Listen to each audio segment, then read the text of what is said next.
कि जुल्म के साए में लब खोलेगा कौन, और हम भी चुप रहे तो फिर बोलेगा कौन। BA BA पास करेंगे और करपुरिया को पास करेंगे। हम नरेश वापस जाओ, वापस जाके भैंस चराओ। दिल्ली से चमड़ा भेजा संदेश, बार बनावे करपुरी और भैंस चरावे राम नरेश। अहिर गडरिया कुर्मी चोर धर सारे का टंगरी तो कि 100 में 90 शोषित हैं, शोषितों ने ललकारा है। धन धरती और राजपाट में 90 भाग हमारा है, 10 का शासन 90 पर नहीं चलेगा। अगर एक ही अपराध में 2 व्यक्ति हैं और एक का नाम विपिन सिंह है तो वो सरेंडर करेगा, और एक का नाम मंगेश यादव है तो इनकाउंटर में गोली मार दिया जाएगा। मैं बिहार को इसलिए सलाम करने आया हूं, अगर किसी यादव कम्युनिटी की ज्यादा संख्या है तो यादव जी लोगों को एक जिम्मेदारी निभाने की जरूरत है। 2 कदम पीछे आइए, अपने साथी पिछड़े अति पिछड़े दलित समाज के लोगों को हाथ में हाथ डाल करके पकड़िए और अपने भाई को कंधे पर बिठाइए और उन्हें आगे करके आगे बढ़कर एकजुटता की मिसाल कायम करिए कि जिसकी जितनी संख्या भारी उसकी उतनी जिम्मेदारी। क्या में भारत में 3 साल का BA बाकी जगह होता है, यहाँ 5 साल 6 साल लग जा रहा है। शिक्षा व्यवस्था चौपट हो गई, स्कूल कॉलेज बर्बाद हो गए, और दुकान किसकी चल गई? पाखंड और अंधविश्वास की। इस देश को गोबर खाने वालों का देश हम नहीं बनने देंगे, हलवा खाने वालों का देश बनाना है। उठ जाग मुसाफिर भोर भई, अब रैन कहां जो सोवत है, जो सोवत है वो खोवत है, जो जागत है सो पावत है। जिंदा लोग मिशन को रुकने नहीं देते और मुर्दा लोग कोई मिशन कभी चला नहीं सकते। कि जुल्म के साए में लब खोलेगा कौन, और हम भी चुप रहे तो फिर बोलेगा कौन। BA BA पास करेंगे और करपुरिया को पास करेंगे। हम नरेश वापस जाओ, वापस जाके भैंस चराओ। दिल्ली से चमड़ा भेजा संदेश, बार बनावे करपुरी और भैंस चरावे राम नरेश। अहिर गडरिया कुर्मी चोर धर सारे का टंगरी तो कि 100 में 90 शोषित हैं, शोषितों ने ललकारा है। धन धरती और राजपाट में 90 भाग हमारा है, 10 का शासन 90 पर नहीं चलेगा। की डायरी के लेखक, हम सबों के मार्गदर्शक और दिल्ली से चलकर आए प्रोफेसर डॉक्टर लक्ष्मण यादव जी को मैं आवाज देना चाहता हूं। इस आशा और उम्मीद के साथ कि जोरदार ताली से स्वागत करें डॉक्टर लक्ष्मण यादव जी। बहुत बहुत धन्यवाद, बहुत बहुत धन्यवाद संचालक महोदय। OBC महासभा बिहार के उन तमाम साथियों का बहुत आभार जिन्होंने आज सामाजिक न्याय महासम्मेलन और बहुजन संवाद का ये कार्यक्रम किया है। इस कार्यक्रम में मंच पर बैठे हुए सभी सम्मानित अतिथिगण, विशिष्टजन और मंच के सामने बैठे हुए आप सभी अति विशिष्ट जनों को मेरा क्रांतिकारी जय भीम, जय मंडल, जय संविधान है, इनकलाब जिंदाबाद है। बिहार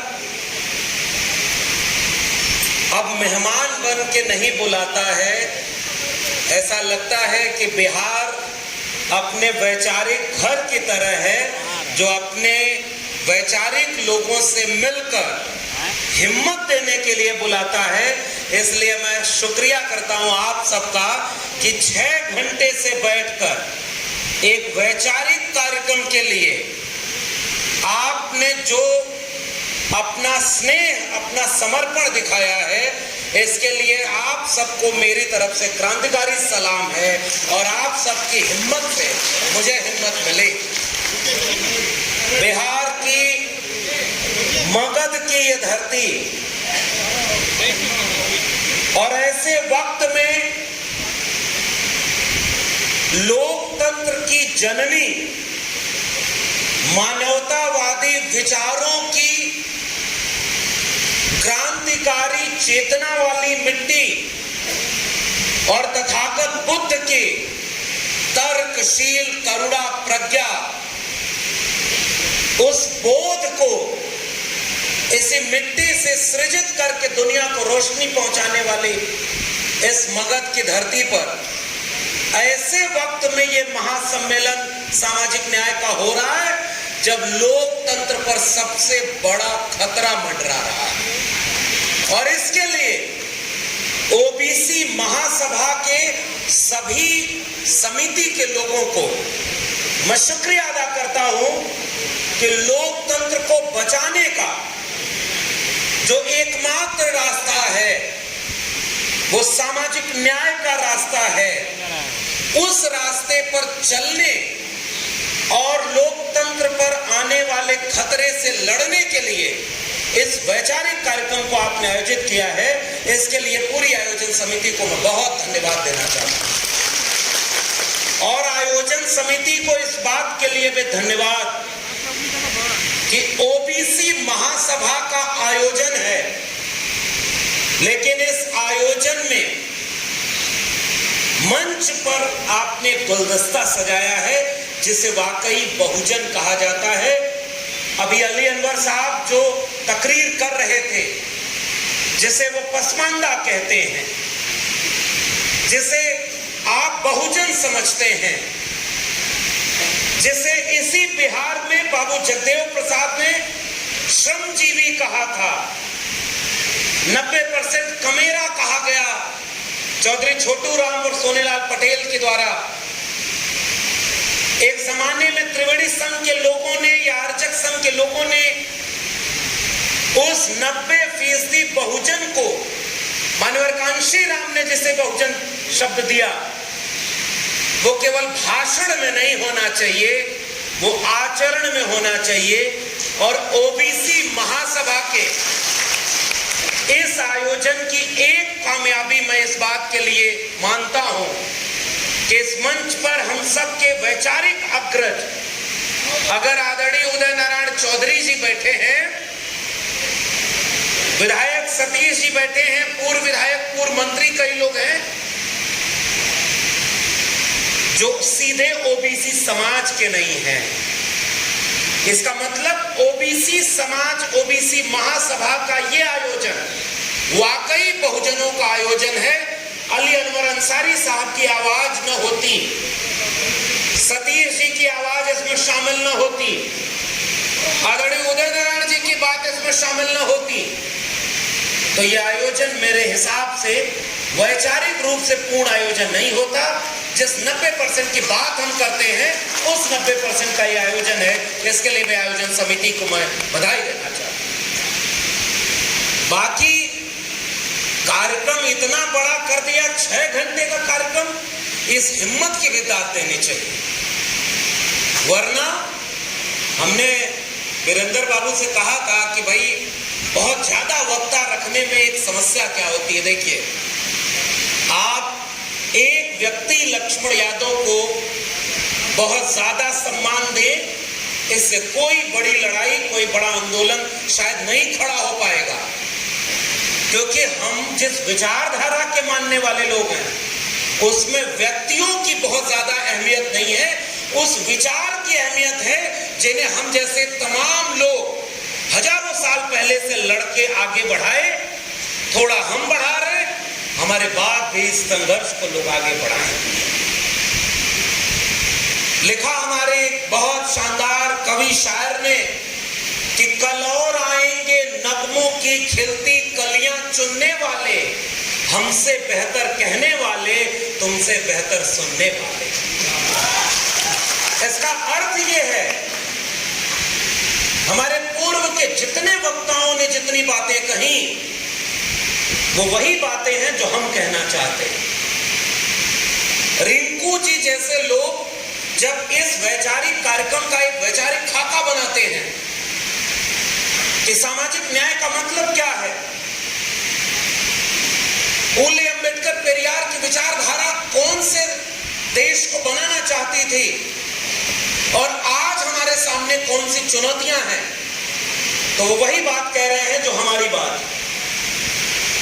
जब अली अनवर अंसारी साहब पसमानदा आंदोलन को सामाजिक न्याय के साथ जोड़ करके उस रिश्ते को कायम करना चाहते हैं जिसमें नारा लगा था एक जमाने में कि दलित पिछड़ा एक समान, हिंदू हो या मुसलमान, उसके बिना मुझे लगता है कि वो वैचारिकी अधूरी रह जाती।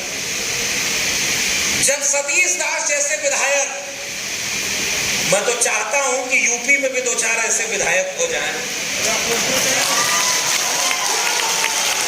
जो तेवर है। और होता क्या है, जब जनता जागरूक होती है ना, तो नेता भी जनता के साथ खड़ा होता है। कल्पना करिए कि कोई तलवार बांटने के दौर में बिहार में कलम बांटे, नौकरी बांटे, बांटने वाले दौर में जाति जनगणना बिहार से हो, देश को एक रास्ता दिखाए, और जो नौकरी बांटे, जाति जनगणना कराए, सामाजिक न्याय की आवाज बुलंद करे और चुनाव हार जाए, बताइए अगली बार फिर वो बात कर पाएगा? मुश्किल है। इसलिए नेता ये देखता है कि हमारा समाज अभी कितना तैयार है। हमारे उत्तर प्रदेश में भी एक समय परिस्थितियां अलग थी, और आज तमाम लोगों के बुलडोजर के सामने समाजवादियों का पीडीए एक चुनौती बनकर के खड़ा हो गया है। इसका मतलब समाज पीडीए के साथ खड़ा है, तो नेता आज पीडीए की बात कर रहा है और चुनाव में अयोध्या हरा रहा है। इससे बड़ा और सबूत आप क्या? इस वाक्य को फिर से समझिए। 1990 में, आज का विषय है संगोष्ठी का, बाबा साहब भीमराव के भारतीय समाज के परिवर्तन में बाबा साहब का योगदान, और ये कार्यक्रम कौन कर रहा है? ओबीसी महासभा। बदल रहा है समाज साहब, क्योंकि एक जमाने में पहले कोशिश की गई कि डॉक्टर अंबेडकर को मिटा दिया जाए, किताबों में न हो, पाठशालाओं में न हो, उन पे चर्चा न हो। फिर डॉक्टर अंबेडकर को जब मिटा नहीं पाए तो सोचा दलितों के नेता बना दिया जाए। हम लोग भी बचपन में शायद यही तालीम पाए, डॉक्टर अंबेडकर कौन? तो दलितों के नेता होंगे। आरक्षण किसको दिया? दलितों को दिया। लेकिन कलम और किताब, सामाजिक आंदोलन कैसे समाज को धीरे धीरे बदलता है। आज ओबीसी महासभा बाबा साहब भीमराव अंबेडकर की तस्वीर को बीपी मंडल की तस्वीर के सामने यहां लगाए हुए, आप लोग इस तस्वीर को देखेंगे। ये एकजुटता वो एकजुटता है जो वाकई बहुजन और 90% एकजुटता की बात करता है। इसके लिए भी मैं बधाई देता हूं। ओबीसी समाज के लोग केवल कांवड़ नहीं ढो रहे, वो अपने वैचारिक आंदोलन को भी अपने कंधों पर लेकर के आगे बढ़ने का काम कर रहे हैं। हाँ, अभी कांवड़ वालों को बढ़ाया जा रहा है। हमारे उत्तर प्रदेश में कांवड़ धोने जाइए, हेलीकॉप्टर से फूलों की बारिश करवाई जाएगी, और 69,000 शिक्षक भर्ती घोटाला हो जाए, शिक्षक बनने का हक मांगने जाइए तो लाठियों को बरसाया जाएगा आपके ऊपर। इस फर्क को ही हमें समझना होगा कि पाखंड और अंधविश्वास में कैसे नई पीढ़ी को डाला जा रहा है। और इसलिए इस आयोजन को मैं कामयाब आयोजन मानता हूं कि आज बाबा साहब भीमराव अंबेडकर केवल दलित समाज के नेता नहीं, आइडिया ऑफ इंडिया के नेता हैं, मानवता के नेता हैं, और इस देश के एससी, एसटी, ओबीसी और पसमानदा समाज से लेकर के महिलाओं तक को बराबरी और न्याय का भारत देकर के इंसान को इंसान के बराबर करने वाले नायक और मसीहा के रूप में हम सब के बीच में खड़े हैं। और ये बात कुछ लोगों को नागवार गुजरती है कि पिछड़ों के साथ दलित कैसे साथ में आ गए। झगड़ा लगाओ कि दलितों के ऊपर सबसे ज्यादा अन्याय कौन करता है? ओबीसी। झगड़ा लड़ाओ कि ओबीसी में कौन जाति है जिसने सारा हक लूट लिया। झगड़ा लगाओ कि कैसे घर के भीतर ही भाई को भाई से लड़ा दिया जाए। मैं औरंगाबाद आया और मंच पर बैठा, मैं पहली बार आया हूं, और मुझे पीछे से एक सज्जन क्या बोलते हैं कि ये वो औरंगाबाद है साहब जब मंडल आंदोलन चल रहा था, मंडल की लड़ाई लड़ी जा रही थी, तो शायद 4 कुशवाहा समाज के लोगों ने कुर्बानी दी, उन्होंने शहादत दी मंडल आंदोलन को लागू करके आगे बढ़ाने में। उस कुशवाहा समाज के लोगों को मैं आज याद करना चाहता हूं जिन्होंने मंडल कमीशन के आंदोलन को खड़ा किया। और हम जैसे लोग बड़े शान से कहते हैं, इस देश में अगर बाबा साहब अम्बेडकर का संविधान और मंडल कमीशन न होता तो हम आजमगढ़ के किसी गांव में गाय भैंस चरा रहे होते। आज यहां आपके सामने खड़े होकर आंख में आंख डालकर बात नहीं कर रहे। हमारे तन पर ये जो कपड़े हैं, ये लिबास है, हमें हमारे हाथ में कलम और किताब आई, हमारी आंखों में आत्मविश्वास आया, और इतना आत्मविश्वास आया कि वक्त के तानाशाहों को भी हम चुनौती देकर के कहना चाहते हैं कि जुल्म के साए में लब खोलेगा कौन, और हम भी चुप रहे तो फिर बोलेगा कौन। और इसीलिए मैंने प्रोफेसर की डायरी लिखी। एक नौकरी से निकाला गया, पटना में सम्मेलन था, आदरणीय अली अनवर साहब बैठे हैं, आदरणीय उदय जी बैठे हुए हैं, और उदय जी ने एक बात उस सम्मेलन में कही कि मैं उन लोगों को शुक्रिया अदा करता हूं जिन्होंने डॉक्टर लक्ष्मण यादव को नौकरी से निकाला। मैं बताऊं सर, उसके बाद वो सब खुश हुए कि चलो लगता है किसी महान काम के लिए निकाला है।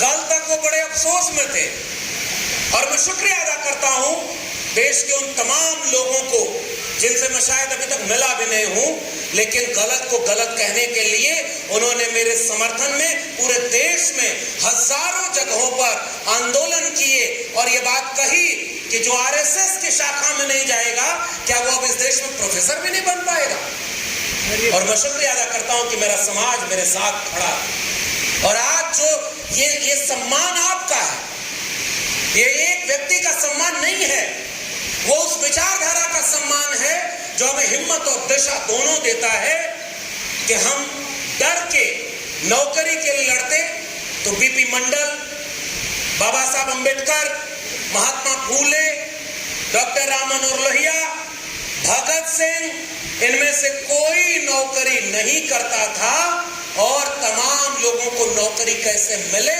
उस रास्ते को बनाने का काम किया। इसलिए हम उस विचारधारा को आगे बढ़ाने का काम कर रहे हैं। इसलिए एक नौकरी क्या बात है, इसलिए मैं आपके बीच में केवल एक गुजारिश करने आया।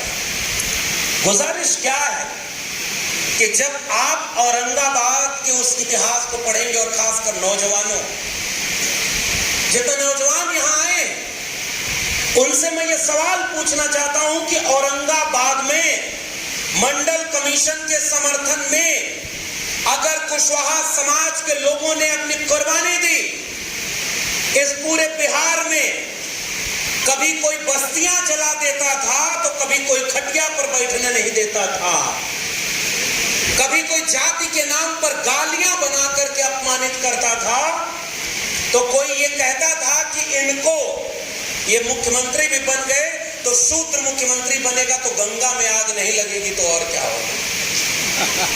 मुख्यमंत्री बनने के बाद अपमान इसे बिहार में एमए बीए पास करेंगे और करपुरिया को बांस करेंगे। मुझे अफसोस के साथ ये बोलना पड़ रहा है क्योंकि आज कुछ लोग आरएसएस की शाखा वाले उन्हें भारत रत्न देकर के वोट लेना चाहते हैं। हम उनसे सवाल पूछना चाहते हैं कि कर्पूरी ठाकुर के खिलाफ इतनी अपमानजनक गाली देने वाले लोग कौन थे? क्या वो मुसलमान थे? क्या राम नरेश यादव उत्तर प्रदेश में मुख्यमंत्री थे और बिहार में कर्पूरी ठाकुर जी मुख्यमंत्री थे। राम नरेश वापस जाओ, वापस जाके भैंस चराओ, देश कौन चलाएगा? ये सवाल आज भी लोग पूछना चाहते हैं और हम भी आपके साथ यहां मगध की धरती से पूछना चाहते हैं। दिल्ली से चमड़ा भेजा संदेश, बार बनावे कर्पूरी और भैंस चरावे राम नरेश। ये किसने अपमान किया था उन जातियों का हमारे पूर्वांचल में तो गाली देते थे, अहिर गडरिया कुर्मी चोर धर सारे का टंगड़ी तोड़। भोजपुरी समझते हैं ना? ये किसी मुसलमान ने गाली बनाई क्या? खटिया पर बैठने से। हालांकि जाति जब आती है तो दोनों जगह आती है। और अली अनवर साहब को मैं कहूंगा कि आप कभी विस्तार से सुनिए, उनकी किताब है मसावात की जंग, उसे पढ़िएगा, आपको पता चलेगा कि जाति कितनी बड़ी बीमारी है कि दुनिया को बराबरी का पाठ पढ़ाने वाला इस्लाम जब भारत आया तो जातियों को रोक न पाया।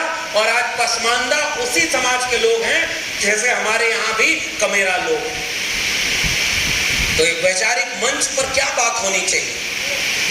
बहुत लंबे इतिहास की बजाय एक सवाल पूछा जाना चाहिए कि जिन लोगों ने लड़ाई लड़ी, उनका अपमान किया गया, उनको गालियां दी गई, फिर भी कोई रुका नहीं कारवां।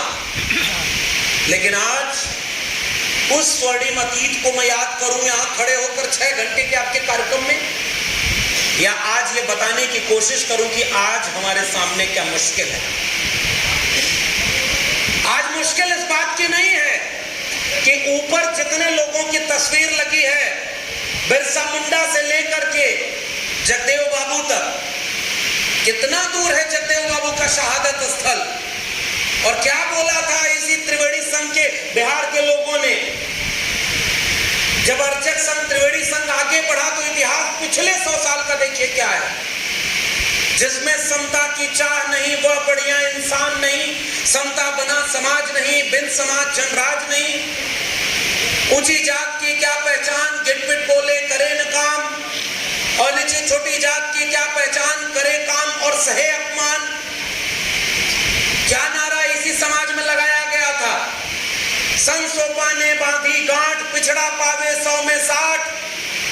उस नारे को आगे बढ़ाया इसी समाज के, इसी बिहार के लोगों और नौजवानों। मैं आपको अपना इतिहास रूबरू कराना चाहता हूं कि 100 में 90 शोषित हैं, शोषितों ने ललकारा है, धन धरती और राजपाट में 90 भाग हमारा है, 10 का शासन 90 पर नहीं चलेगा। उस नारे को आगे बढ़ाने के लिए समाजवादियों का, अंबेडकरवादियों का, वामपंथियों का आंदोलन आगे बढ़ा। जो जमीन को जोते बोए वो जमीन का मालिक होए, मिटे गरीबी और अमीरी, मिटे चाकरी और मजबूरी, 100 से कम 1000 से ज्यादा, समाजवाद का यही तकाजा। रोटी कपड़ा सस्ती हो, दवा पढ़ाई मुफ्ती हो। और वो नारा लगते लगते कहां पहुंचा था? सबको शिक्षा सबको काम, वरना होगी नींद हराम। सबको शिक्षा दे न सके जो, वो सरकार निकम्मी है, और जो सरकार निकम्मी है वो सरकार। और आज कौन सी सरकार है कि अररिया में रहना है तो हिंदू बन के रहना होगा? और कौन उनका साथ दे रहा है? जिन्होंने समाजवाद के पाठशाला में पढ़ाई की थी, जॉर्ज फर्नांडिस के साथ समाजवाद की पाठ पढ़े थे और समाजवादी आंदोलन के बड़े नेता रहे हैं। मैं फिर भी बिहार वालों को एक शुक्रिया देता हूं कि आपके यहाँ कोई योगी मुख्यमंत्री नहीं है, वरना रोज बुलडोजर चलता।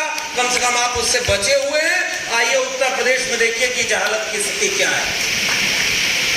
हमारे पत्रकार साथी अनिल जी आए हुए हैं बिहार, वो लखनऊ में रह के पत्रकारिता करते हैं, और जिस धारा में कोई बहुत बड़ी धारा नहीं है उसमें भी जेल जाना पड़ा। आज चुनौती नौजवानों ये है, जगदेव बाबू तो अपने हिस्से की लड़ाई लड़के चले गए, महामना राम स्वरूप वर्मा अपने हिस्से की लड़ाई लड़के चले गए, कर्पूरी ठाकुर को जो करना था मुख्यमंत्री बना तो शिक्षा मुफ्त की, आरक्षण लागू किया, देश के कमेरा लोगों को आत्मविश्वास दिया और अपनी भूमिका निभाकर चले गए। बाबा साहब भीमराव अंबेडकर अपना परिवार कुर्बान किया, विचारधारा की लड़ाई लड़ी और लड़कर चले गए, चेतावनी देकर गए कि बड़ी मुश्किल से कारवां यहां तक लाया हूं, इसे आगे ले जाना, और आगे न ले जा पाओ तो वहीं छोड़ देना, पीछे मत जाने देना। बताओ औरंगाबाद के लोगों, आज के सेमिनार की मूल चिंता क्या नहीं होनी चाहिए कि क्या हमारी आंखों के सामने ये हजारों साल के संघर्षों का काफिला हजारों साल पीछे नहीं ले जाया जा रहा है? चिंता यहां होनी चाहिए। हमने भी बहुत किताबें पढ़ी है, घंटों हम भाषण दे सकते हैं कि महापुरुषों ने कैसे लड़ाई लड़ी, लेकिन आज के महापुरुष कहां बैठे हुए हैं? दंगाइयों के साथ खड़े और दंगाइयों को पहचान नहीं रहे। इसी उत्तर प्रदेश और बिहार में मंडल के समय एक विश्वनाथ प्रताप सिंह जैसे नेता हुए जो ओबीसी भी नहीं थे, बहुजन भी नहीं थे। वो सब कहते हैं कि हम जातिवादी हैं। डॉक्टर राम मनोहर लोहिया क्या पीड़ित थे? नहीं। राहुल सांकृत्यायन क्या दलित पिछड़े थे? क्या विश्वनाथ प्रताप सिंह, अर्जुन सिंह ये कोई ओबीसी थे? लेकिन आज भी ओबीसी समाज का एक भी जागरूक व्यक्ति है वो विश्वनाथ प्रताप सिंह को अपना वैचारिक साथी और इस देश को बदलने की क्रांतिकारी काम करने वाला, मंडल लागू करने वाले नेता के रूप में याद है। और जिनकी जाति बिरादरी के थे विश्वनाथ प्रताप सिंह, उन्होंने जिस दिन विश्वनाथ प्रताप सिंह का निधन हुआ उस दिन भी उन्हें मां बहन की गालियां दी थी। राजा नहीं फकीर है, देश की तकदीर है। जब भ्रष्टाचार के खिलाफ लड़े विश्वनाथ प्रताप सिंह तो फकीर थे। 10 लाख का सूट वाला फकीर नहीं, 2.5 लाख का चश्मा वाला फकीर नहीं, 12 करोड़ की गाड़ी और 8,000 करोड़ के हवाई जहाज पे उड़ने वाला फकीर नहीं। फकीर कह रहा हूं तो समझ पा रहे हैं ना मैं किसकी बात है? समझदार को विश्वनाथ प्रताप सिंह की एक भी डिग्री भी फर्जी नहीं थी, सारी डिग्री ओरिजिनल थी। 35 साल भीख भी नहीं मांगे थे। लेकिन जब संयुक्त मोर्चा की सरकार 1989 का चुनाव लड़ रही थी तो उसके घोषणा पत्र में था कि मंडल लागू करेंगे। और जब मंडल लागू किया तो मंडल के विरोध में कमंडल का रथ लेकर के वो लोग इस देश की सड़क पर दंगा करने निकले जो ओबीसी को उसके हिस्से का हक और अधिकार नहीं दिलाना चाहते। और आज देश के संसद में खड़े होकर कहते हैं कि मैं ओबीसी मां का बेटा हूं, तभी प्रधानमंत्री बना हूं, मुझे ओबीसी समाज के लोगों को वोट दो। कुल्हाड़ी में लगी लकड़ियों को दिखाकर जंगल को कहा जाता है कि जंगल की लकड़ियों कुल्हाड़ी का साथ दो।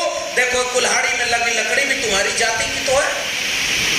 लेकिन एक बात याद रखना, अगर ओबीसी समाज के लोग जाति देखकर नायक चुनेंगे तो जाति देखकर विचारधारा की लड़ाई कभी नहीं लड़ी जा सकती। विश्वनाथ प्रताप सिंह हमारे वैचारिक नायक हैं, लेकिन आज की तारीख में झूठा ओबीसी बनकर के कोई प्रधानमंत्री भी रहे और 10 साल की सरकार में उसके जुबान से एक बार भी मंडल कमीशन का नाम नहीं आए, ओबीसी को 52% आरक्षण देने का नाम नहीं आए और 10% ईडब्ल्यूएस आरक्षण बिना आंदोलन के, बिना किसी मांग के तुरंत लागू कर दिया जाए।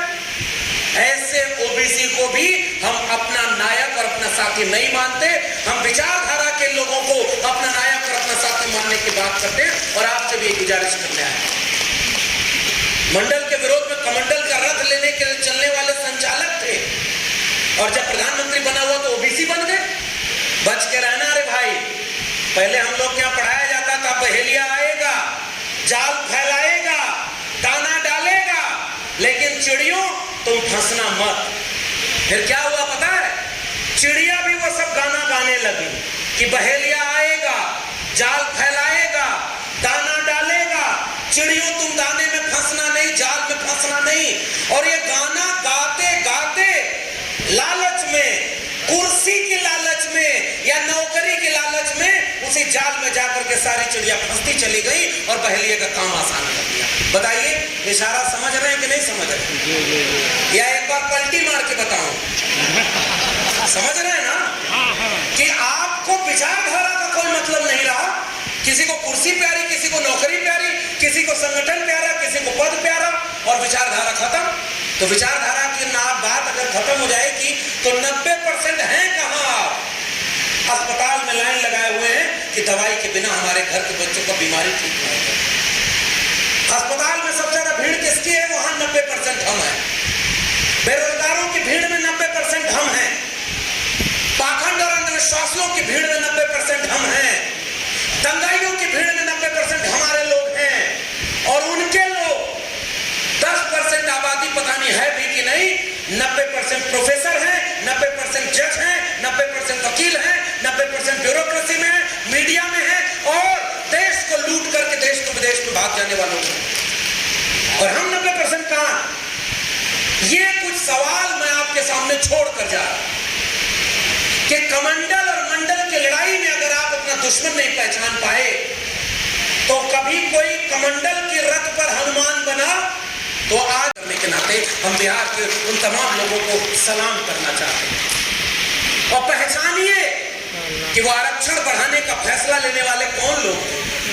और जैसे ही आरक्षण बढ़ाया गया, कोर्ट में चला गया, कोर्ट से रुक गया, गृह मंत्री बिहार में आए तो कहे कि जब जाति जनगणना का फैसला हुआ तो हम गठबंधन की सरकार में थे, इसलिए जाति जनगणना कराने की क्रेडिट किसको है? हमको है। तो जब बिहार से उड़ के जाते हैं दिल्ली तो बिचवा में यूपी भी तो पड़ता है, वहां तो फुल मेजॉरिटी सरकार है, वहां जाति जनगणना क्यों नहीं करा देते?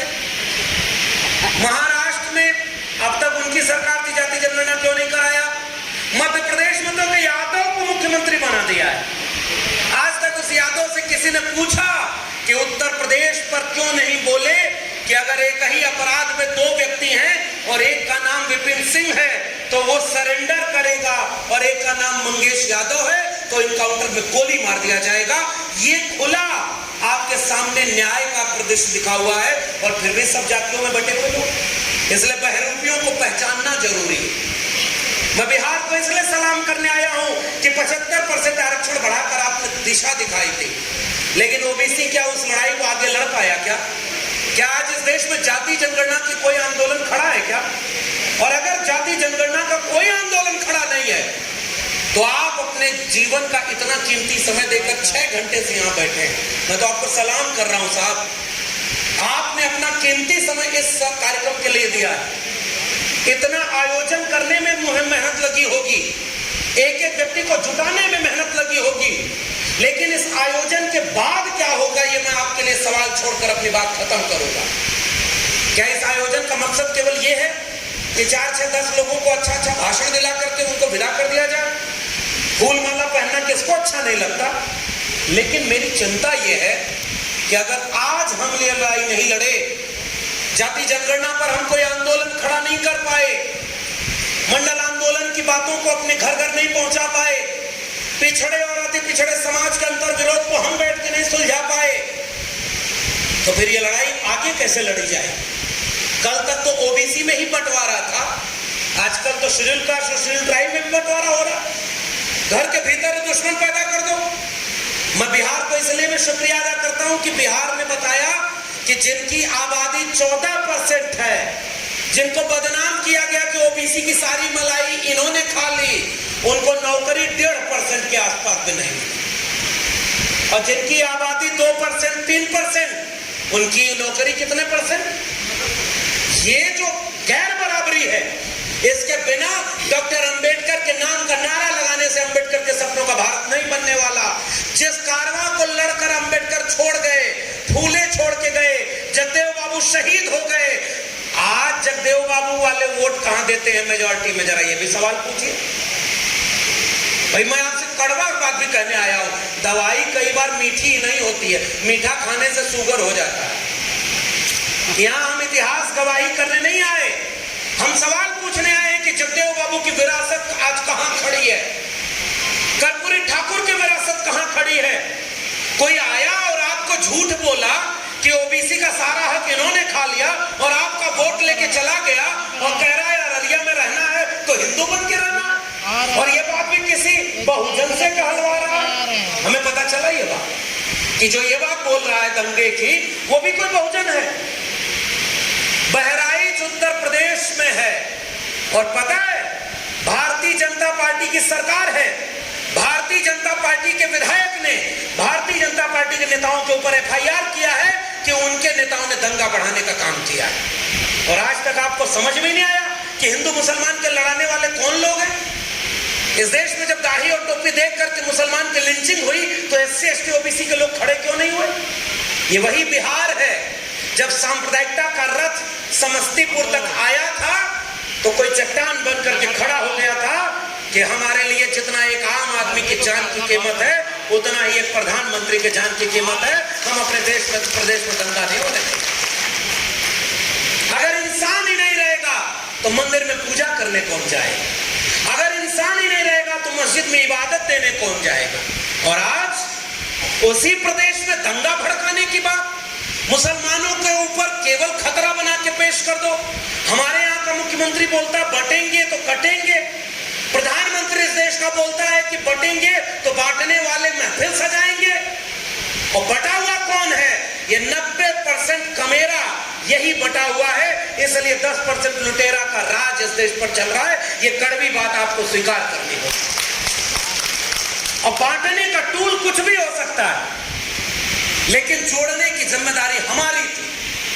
और मैं कह रहा हूं, उत्तर प्रदेश के पीडीए ने, समाजवादियों के आंदोलन ने पीडीए में जब पिछड़े दलित और अल्पसंख्यक वहां नारा लगाए, जिसको पसमानदा अली अनवर साहब कहते हैं, और मैं इससे सहमत होता हूं, सबको सबके हिस्से की भागीदारी दे करके, अगर यूपी में सबकी भागीदारी दे करके सबसे बड़े सांप्रदायिक रथ को रोका जा सकता है, तो बिहार जो समाजवाद की जमीन है, लोकतंत्र की जमीन है, वहां आने वाले कुछ दिनों में फैसला होना है कि कुछ दिनों बाद ये बिहार कौन सी ताकतों के हाथ में होगा। इसलिए बहुत लंबे भाषण का कोई मतलब नहीं है, मैं यही बात खत्म करके जाना चाहता हूं। आज इस देश के सामने सबसे बड़ी चुनौती क्या है? हमारा बिखराव। हम बटे हैं क्योंकि हमको तो दुश्मन हमारे घर में पैदा कर दिया गया। और इसलिए जिनकी ज्यादा संख्या है, अगर किसी यादव कम्युनिटी की ज्यादा संख्या है, तो यादव जी लोगों को एक जिम्मेदारी निभाने की जरूरत है। 2 कदम पीछे आइए, अपने साथी पिछड़े, अति पिछड़े दलित समाज के लोगों को हाथ में हाथ डाल करके पकड़िए और अपने भाई को कंधे पर बिठाइए और उन्हें आगे करके आगे बढ़कर एकजुटता की मिसाल कायम करिए। मुझे लगता है अपने आप एकजुटता के सामने बन जाएगी। पसमानदा आंदोलन का एक नारा लगाते थे अली अनवर साहब के लोग कि जिसकी जितनी संख्या भारी उसकी उतनी जिम्मेदारी। जिम्मेदारी हम कहां निभा रहे हैं? जिम्मेदारी निभाना सीखना होगा साहब, और इसलिए कि हमारे बच्चों का भविष्य खतरे में है। शिक्षा बर्बाद कर दी गई है। प्रोफेसर की डायरी बाहर रखी हुई है, मेरी लिखी किताब है, इसलिए नहीं कह रहा हूं कि जाते समय खरीद कर ले जाइएगा, लेकिन इसलिए जरूर कहना चाहता हूं कि जवाहरलाल नेहरू विश्वविद्यालय का एक नौजवान आपके बिहार के खगड़िया से निकलकर, किसान कामगार कमेरा आवाम से निकलकर कोई जयंत जिज्ञासु बनकर के जेएनयू में समाजवादियों का झंडा बुलंद करता है और आरजेडी की लालटेन लेकर खड़ा होता है, तो उसके बाद ये समझ में आती है कि कलम की ताकत क्या होती है। कोई जयंत जिज्ञासु बनता है, कोई ज्ञान प्रकाश बनता है, कोई रिंकू जी और कोई सतीश जी बनता है। और आज वही कलम बेच दी गई है उन्हीं अंबानी और अडानी के हाथों। बताइए औरंगाबाद के कितने सरकारी स्कूल आज ठीक दशा में? और बिहार की एक समस्या पर मैं बार बार जिक्र जरूर करूंगा, प्रोफेसर की डायरी पढ़िएगा, उसमें भी है। दुनिया में, भारत में 3 साल का बीए बाकी जगह होता है, यहाँ 5 साल 6 साल लग जाता है। शिक्षा व्यवस्था चौपट हो गई, स्कूल कॉलेज बर्बाद हो गए, और दुकान किसकी चल गई? पाखंड और अंधविश्वास की। पाखंड पर बोल गए सतीश जी, उदय जी बोल गए, मैं ज्यादा नहीं बोलूंगा, लेकिन इतना जरूर चाहता हूं कि सामाजिक न्याय एक विचार का नाम है। तथागत बुद्ध जिस धरती पर ज्ञान प्राप्त किए, तो बुद्ध के विचार में प्रज्ञा थी, शील और करुणा थी, बुद्धि थी। और आज बुद्ध का नाम वो बहरूपे भी ले रहे हैं जो बुद्ध के विचारों के खिलाफ युद्ध छेड़े हुए हैं। डॉक्टर अंबेडकर की तस्वीरों पर माला वो भी पहना रहे हैं जो सारा काम सामाजिक न्याय के खिलाफ कर रहे हैं। बताओ दुश्मन पहचान में आएगा कैसे? वो लिबास हमारी जाति का पहनकर आता है, वो लिबास हमारे परिवार का पहनकर आता है, और वोट लेकर जाता है और नोट लेकर जाता है। जो कौम, जो समाज वोट और नोट सही जगह देना नहीं जानती, उसकी आने वाली पीढ़ियां गुलाम पैदा होंगी। मेरे इस बात को याद कर लीजिए।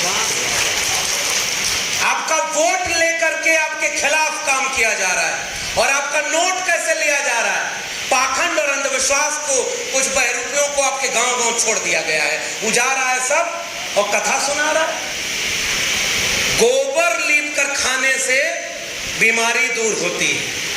बुद्ध की धरती से मैं कहना चाहता हूं, इस देश को गोबर खाने वालों का देश और जिसको गोबर खाना है वो अपना गोबर खाए। हम चाहते हैं कि गोबर गाय का बच्चा भी नहीं खाता और इंसान के बच्चों को गोबर खिला दिया। बताओ रे भाई, कैसा देश बन गया? क्या ये बुद्ध के सपनों का देश है? क्या ये अंबेडकर के सपनों का देश है? गोबर खिला दो। आजकल पाखंड और अंधविश्वास पर्ची बना के बाबाओं से चल रही है। टीवी पर बैठ गया एगो, हमारे यहाँ वो बाबा है सर, वहां एगो आदमी गया और कहा पेट में पथरी है। बाबा आंख बंद किया, हवा में कैंची चलाई, एक मंत्र पढ़ा, उसके बाद कहा बेटा देखो पथरी, तो कहा गायब, बाबा की जय हो, और बाबा वहां से नोट लेकर के अपना दुकान चलाएगा। अरे भैया, अगर तुम हवा में पथरी का ऑपरेशन करने की कला जानते हो तो बिहार के जितने सरकारी अस्पतालों में लोग बीमारी से मर रहे हैं, एक एक बाबा हर जगह बैठा दो, गरीबों के घर में कोई बीमारी से मर न जाए और उसका इलाज अच्छे से हो जाए। इसलिए इस पाखंड और अंधविश्वास से बचना हमारी जिम्मेदारी है। आप भी यहाँ आए होंगे तो भाई 4 लोग बैठे हैं तो यहाँ जोर से जय भीम बोलने की क्या जरूरत है? हमारा एक दोस्त था सर, इलाहाबाद यूनिवर्सिटी में जब हम पढ़ते थे तो वो बड़ा धार्मिक आदमी था। जब हम लोग साइकिल से पढ़ने निकलते थे तो जितने मंदिर मिलते थे सब जगह ऐसे ऐसे जोर जोर से जल्दी जल्दी, कोई देवता नाराज ना हो नहीं तो परीक्षा में 2 नंबर कमा जाएगा। एक जगह है जल्दी से ऐसे किया, हमने देखा, अरे हमने कहा वो तो ट्रांसफार्मर है, कहा अरे कोई बात नहीं उसमें भी वही है। जब हमने कहा कि सब में वही है तो झगड़ा किस बात का है?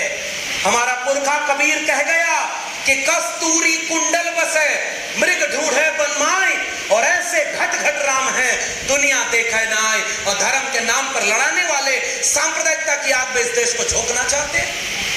हमारे पुरखे ने लिखा कि मुझको कहां ढूंढे रे बंदे, मैं तो तेरे पास में, ना मैं मंदिर ना मैं मस्जिद ना काबे कैलाश में, ना मैं जप में ना मैं तप में, ना मैं व्रत उपवास में, खोजी हो तो तुरंत मिली हो पल भर की तलाश में। कहे कबीर सुनो भाई साधो, मैं तो हूं विश्वास में। और मंदिर और मस्जिद के नाम पर हमारे लोगों को बुलाया जाए। इसलिए बहुत लंबा वक्त न लेकर के मैं केवल आपसे गुजारिश करने आया हूं औरंगाबाद के लोगों, अगर आज हम नहीं जागे आने वाली पीढ़ियां गुलाम पैदा होंगी। मेरे इस वाक्य को नोट कर लीजिएगा। अगर आज हम एकजुट नहीं हुए, अपने वैचारिक शत्रु को नहीं पहचाने, तो हमारे बंटवारे का फायदा कोई ले जाएगा और हम केवल ये दोष मरते रह जाएंगे कि ओबीसी का हक खा गया था ये, दलितों का हक खा गया ये, पसमानदा का हक खा गया ये। और असली में जो हक खा रहा होगा, ऑक्सफैम की रिपोर्ट बताती है कि इस देश के 100 अरबपतियों में दलित अरबपति 1% भी नहीं है। 2-4 गो अपवाद है, आदिवासी एक भी नहीं है, और 1.5-2% ओबीसी है अरबपति। देश की संपत्ति किसके पास है? देश में जमीन का मालिकाना हक किसके पास है? और ऐसे समाज में हम लोग केवल इस बात का इंतजार कर रहे हैं कि बर्बादी कितनी हो जाएगी तब हम जागेंगे, एकजुट होंगे। बिहार में जब इमरजेंसी का दौर आया तो जन आंदोलन खड़े हुए थे। सच कहना अगर बगावत है तो समझो हम भी बागी हैं। बागियों की जमीन बिहार आज एक ऐसे ऐतिहासिक मोड़ पर खड़ी है कि अगर अब चूके तो मुझे लगता है कि 90 के पहले वाला बिहार अगर न बन जाए तो कहिएगा कि मैं गलत बोल रहा हूं, क्योंकि यही बात मेरे उत्तर प्रदेश में भी लागू है। हम और आप अलग नहीं है, हमारा रिश्ता एक है। हमारे उत्तर प्रदेश में जाकर देखिए, खुलेआम इनकाउंटर, खुलेआम मुकदमा, खुलेआम बुलडोजर चल रहा है और नौकरी कोई नहीं, और केवल नफरत की बात वहां पर बैठकर की जा रही है। बिहार के लोगों अगर 25 में आप संभाल ले गए तो 27 में यूपी भी संभल गया। और अगर जिस दिन उत्तर प्रदेश और बिहार समाजवादियों और अंबेडकरवादियों के वैचारिक लोगों के हाथ में आ गया, पूरे देश को वाकई कभी सोने की चिड़िया हो या न रहा हो, आने वाले दिनों में इसे सोने की चिड़िया बनने से कोई रोक नहीं पाएगा। लेकिन यह भी याद रखना, अगर उत्तर प्रदेश और बिहार को दंगाइयों से हम बचा नहीं पाए तो आने वाली पीढ़ियों के दगाबाज हम होंगे। इस बात को भी याद रखिएगा। और जाते जाते केवल आपसे निवेदन कर रहा हूं, क्योंकि बहुत वक्त हो गया है, ये कारवां बहुत लंबा है। एक भाषण से, एक कार्यक्रम से, एक आयोजन से कुछ नहीं होने वाला।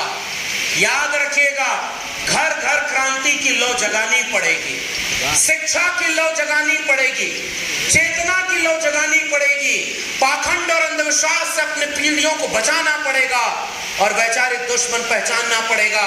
लिबास पहनकर वो आते हैं और वो लिबास हमारे आपके बच्चों के भविष्य को बर्बाद करने वाला लिबास होता है। इसलिए कर्पूरी ठाकुर जी जब जाते थे तो नारा लगाते थे, उठ जाग मुसाफिर भोर भई, अब रैन कहां जो सोवत है, जो सोवत है वो खोवत है, जो जागत है सो पावत है। जिसके लोग अपने हक और अधिकार के लिए सजग न हो। मनोहर कांशीराम के समय एक नारा लगता था, जिंदा लोग मिशन को रुकने नहीं देते और मुर्दा लोग कोई मिशन कभी चला नहीं सकते। आज इम्तिहान की घड़ी है। इम्तिहान की घड़ी इसलिए नहीं है कि लक्ष्मण यादव को नौकरी से निकाल दिया तो उसने किताब लिखी है, पढ़िएगा। वो तो बता रहा है कि आपकी शिक्षा व्यवस्था बेच दी गई है, कलम और किताब गिरवी रख दी गई, फर्जी डिग्री भी अब आपको नहीं मिलेगी, पढ़ाई महंगी हो गई है। और उन समूह का नेता सब कहता है गुरुकुल में अपने बच्चों को भेजिए। सुना आपने एक दिन कहा गुरुकुल में भेजिए, और वो नेता बोलता है जिसका अपना बेटा विदेश में पढ़ाई करता है और आपके बच्चों को कह रहा है कि यहाँ रहना है अररिया में तो आपको हिंदू बन के रहना होगा। तो मैं सवाल पूछना चाहता हूं, इस देश के दलित पिछड़े हिंदू नहीं है क्या? उन्हें जाति के नाम पर अपमानित क्यों किया जाता है? इसलिए जाते जाते केवल ये गुजारिश, 3 काम करिएगा। पहला, नई पीढ़ी के बच्चों को अपने इतिहास से रूबरू कराइएगा, वरना ये वीरेंद्र जी और ओबीसी महासभा के लोगों की इतनी बड़ी मीटिंग, आपका इतने घंटे यहाँ पर अपना जरूरी काम छोड़कर बैठना, मंच पर इतने बड़े बड़े सम्मानित लोगों का आना, और ये सारा व्यर्थ हो जाएगा। केवल भाषण सुनने से परिवर्तन नहीं आएगा। इसलिए पहला काम करिए, पाखंड और अंधविश्वास की दुकानदारी बंद करके भूखे रहिए, प्यासे रहिए, 1 रुपया कम खाने पर खर्च करिए, 1 कपड़ा कम पहनिए, 1 पेंट अपने दीवार पर मत कराइए, चलेगा। और अंधविश्वास में 1 भी रुपया खर्च न करके ये सारा पैसा बचाकर आने वाली पीढ़ियों को कलम और किताब दीजिए, उन्हें शिक्षा दीजिए। शिक्षा से ही क्रांति आएगी और शिक्षा से ही जागरूकता आएगी। इसलिए पहला काम, कुछ भी खतरे में नहीं है, खतरे में आपका विवेक और शिक्षा खतरे में है, बाबा साहब का संविधान खतरे में है। दूसरा निवेदन, जातियों में बांट करके कोई राज कर रहा है, लेकिन जातियों में बंटने की बजाय जमात में तब्दील होकर के, बहुजन बन करके, सामाजिक न्याय के विचार को एक करके, अपने वैचारिक पुरखों को, इतिहास को जान करके, एकजुट होकर के उनको अपना वोट और नोट दीजिए, जो आपके बच्चों की शिक्षा की बात करे। ये बिहार है, यहाँ कुछ नए नए बहरूपिया भी घूम रहे हैं जो कहते हैं कि 9वां फेल आदमी मुख्यमंत्री नहीं हो सकता और 4था फेल प्रधानमंत्री हो सकता है। मैं तो जानना चाहता हूं भाई, मैं कोई टिप्पणी नहीं कर रहा हूं। हमारे उत्तर प्रदेश के मुख्यमंत्री की डिग्री क्या है भाई? इस देश के गृह मंत्री को लोग ताड़ी पार क्यों कहते हैं? मैं जनरल नॉलेज का क्वेश्चन पूछ रहा हूं, बताइए भाई, गृह मंत्री ताड़ी पार क्यों थे? देश के प्रधानमंत्री की डिग्री आज भी संदिग्ध क्यों है? मैं उसी दिल्ली विश्वविद्यालय में प्रोफेसर था जिसकी एंटायर पॉलिटिकल साइंस की डिग्री लेकर घूमते हैं, और जिस सन की डिग्री है उसका फॉन्ट जो है वो उस सन में पैदा ही नहीं हुआ था। क्या करें, नॉन बायोलॉजिकल प्राइम मिनिस्टर है ना, तो धरती पर पैदा थोड़े हुए, अवतार लिए। बताइए, ऐसे लोगों में डिग्री का सवाल यहाँ पूछा जा रहा है क्योंकि कुछ लोगों को प्लांट करके भेज दिया गया है। खटिया पर बैठने से जब रोका और जिसने खटिया पर बराबर बैठने का अधिकार दिलाया उसी को विलन बनाओ, उसी को चोर बनाओ। हीरा चोरी के आरोप में हमारे लोग जेल में हैं और हीरा चोरी के आरोपी देश पर राज कर रहे हैं और विदेश में बैठ करके मलाई खा रहे हैं और हमारे लोगों को बदनाम और अपमानित किया। हमारे उत्तर प्रदेश में अखिलेश यादव मुख्यमंत्री विदेश से पढ़ करके आए थे, 5 साल उत्तर प्रदेश में लैपटॉप बांटा, शिक्षा का काम किया, जाति नहीं देखी अखिलेश यादव ने, और जब मुख्यमंत्री पद से हटे तो उनका घर गंगाजल से धुलवाया। ये वही अपमान नहीं है जो अपमान इस देश के कमेरा लोगों ने सहा था। और नई पीढ़ी के नौजवानों, तुम में से बहुत सारे लोग होंगे यहाँ से जाते समय जितना मंदिर होगा वो में थोड़ा नमामि नमामि करते चले जाओ। ते पुतरो मीट तो भद्रो मीट ही तब नहीं चलता है। बताइए, ये भाई क्लियर लड़ाई है। धर्म मानो, दिल में मानो, दुकान में नहीं। धर्म दिल में है। आप पूजा करते हो, मैं आपको नहीं कहने वाला हूं कि पूजा छोड़ो। मैं आपसे केवल ये कहने आया हूं कलम और किताब पकड़ो, क्योंकि दूध में जब मट्ठा पड़ेगा तो अपने आप दूध फटेगा। हमको दूध फाड़ने की जरूरत नहीं है। हम विचारधारा आपके बीच में लेकर के आ रहे हैं, लेकिन धर्म के नाम पर दंगे से इस आग को बचाना होगा। मुसलमानों के खिलाफ जो आग लगाई जा रही है, SC ST OBC समुदाय के लोगों, मुसलमानों के सामने आपको एकजुटता के लिए खड़ा होना होगा। दलित समाज के ऊपर कोई अत्याचार हो तो OBC समाज के लोगों को खड़ा होना होगा। अति पिछड़े समाज पर अत्याचार हो तो पिछड़े समाज के लोगों को खड़ा होना होगा। और किसान गरीबों पर अत्याचार हो तो जो ताकतवर है उनको खड़ा होना होगा। सुख में न खड़े हो पाना, दुख में जरूर खड़े होना, ये मैं आपसे निवेदन करके जा रहा हूं। और इसी एकजुटता की अपील के साथ औरंगाबाद के लोगों, जाते जाते प्रोफेसर की डायरी पढ़ना और सोचना, वोट और नोट गलत जगह गई तो आने वाली पीढ़ियां माफ नहीं करेगी, याद रखना मेरी बात को। इसलिए वोट और नोट सही जगह डालना, इशारा समझदार को काफी है। मैं पूरे OBC महासभा के आयोजन समिति का, आप सब सम्मानित जनता का, बड़े बूढ़े बुजुर्गों का, नौजवान साथियों का, माताओं बहनों का बहुत आभारी हूं। आपके दिए प्रेम ने हम जैसों को हिम्मत दी है कि दिल्ली में जाकर उन आतताइयों के सामने आंख में आंख डालकर बिरसा मुंडा के सपनों का भारत बनाने के लिए, BP मंडल के सपनों का भारत बनाने के लिए, जगदेव बाबू की शहादत को अधूरा छोड़ने की बजाय उस सपने को पूरा करने के लिए, कर्पूरी ठाकुर को, लालू प्रसाद यादव, मुलायम सिंह यादव के सपनों को, कांशी राम के सपनों को आगे बढ़ाते हुए दंगाइयों के खिलाफ आंख में आंख डाल करके सामाजिक न्याय की लड़ाई को लड़ेंगे, जीतेंगे। इसे उम्मीद के साथ, इंकलाब के साथ आप सबसे विदा लेते हैं। जय भीम, जय मंडल, संविधान जिंदाबाद, उल गुलाम जिंदाबाद, इंकलाब जिंदाबाद।